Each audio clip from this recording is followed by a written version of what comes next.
നവീകരണ പ്രവർത്തനങ്ങൾ പൂർത്തിയായി. എന്നാൽ ശേഷിച്ച ടൈൽ ഉൾപ്പെടെയുള്ള വസ്തുക്കൾ റോഡരികിൽ തന്നെ ഉപേക്ഷിച്ച നടപടിയിൽ പ്രതിഷേധം ശക്തമാകുന്നു. ഏലപ്പാറ സർക്കാർ ഹോമിയോ ആശുപത്രിയുടെ നവീകരണ പ്രവർത്തനങ്ങളുടെ ഭാഗമായി മാറ്റിയ പഴയ ടൈലിന്റെ അവശിഷ്ടങ്ങളാണ് ആശുപത്രിക്ക് മുന്നിൽ റോഡരികിൽ ഇട്ടിരിക്കുന്നത്. കഴിഞ്ഞ നാളിലാണ് ഏലപ്പാറ സർക്കാർ ഹോമിയോ ആശുപത്രിയുടെ നവീകരണ പ്രവർത്തനങ്ങൾ നടത്തിയത്. പ്രധാനമായും തകർന്ന പഴയ ടൈലുകൾ മാറ്റി പുതിയത് സ്ഥാപിക്കുകയാണ് ചെയ്തത്.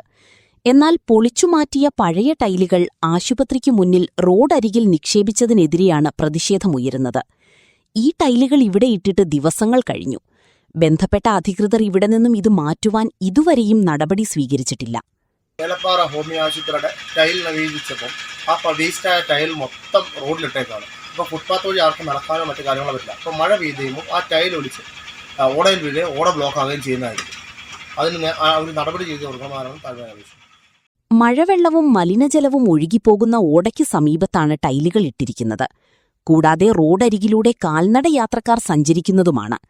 ശക്തമായ മഴ പെയ്യുന്ന സമയത്ത് ഈ ടൈലുകൾ ഓടയിലേക്ക് വീണ് മലിനജലം ഒഴുകിപ്പോകുന്നതിന് തടസ്സമുണ്ടാകുന്നുണ്ട്.